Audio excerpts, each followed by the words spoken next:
Salut, c'est Hades. Et dans cette vidéo, je vais te dire pourquoi j'investis dans l'argent physique.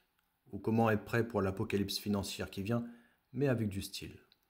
Parce que la finance mondiale, le fameux Jenga géant dans The Big Short, et on a tous vu cette tour s'effondrer, bien sûr, les banques centrales diront « tout va bien, l'inflation est transitoire ». Sauf que cette transition dure plus longtemps qu'une série Netflix annulée. Pendant que les monnaies s'évaporent comme la dignité d'un politicard, l'argent métal reste là, solide, tangible, froid comme le cœur d'un trader.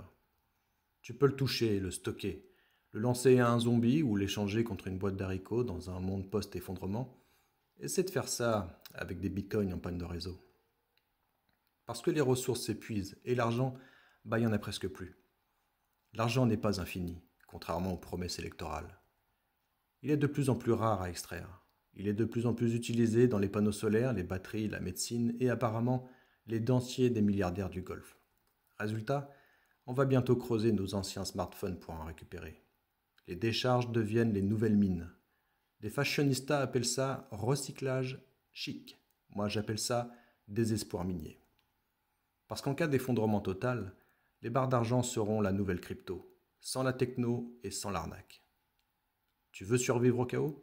Tu as deux options. Soit tu investis dans l'argent métal, soit tu investis dans des cartes Pokémon édition Uranium pour troquer avec les mutants de zones irradiées. Spoiler, l'argent a plus de chances de passer les douanes des futurs clans paramilitaires. En 2039, j'ai acheté un pain avec une pièce d'une once et le boulanger m'a donné un sourire. C'est la dernière fois que j'ai vu un sourire. Parce que l'heure est devenue trop mainstream. L'heure, c'est surfait. C'est pour les gens qui ont déjà un bunker et un conseiller fiscal armé.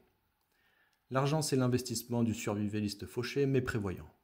C'est plus accessible, plus utile industriellement. Et franchement, les pièces sont plus jolies, non ? Et surtout, personne ne te soupçonne de richesse quand tu dis « je collectionne l'argent ». Ils pensent que tu as une passion pour les pièces de 2 euros. Parfait pour éviter les pillages. Parce que dans un monde qui s'écroule, posséder de l'argent, c'est un peu avoir une assurance vie, sans l'arnaque à la fin.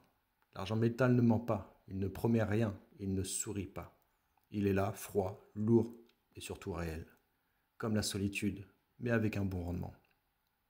Et au pire des cas, tu pourras toujours le faire fondre pour te fabriquer un couteau, une médaille de guerre civile ou des bijoux pour paraître classe au marché noir. En conclusion, investir dans l'argent métal, c'est miser sur un futur instable avec une arme économique de poing. C'est aussi prévoir la fin du monde, mais avec de l'élégance et calme. Et surtout, pouvoir dire « je vous l'avais dit » quand tout le système s'effondre autour d'un café soluble, avec pour seul filtre une paire de chaussettes pas lavées depuis un mois.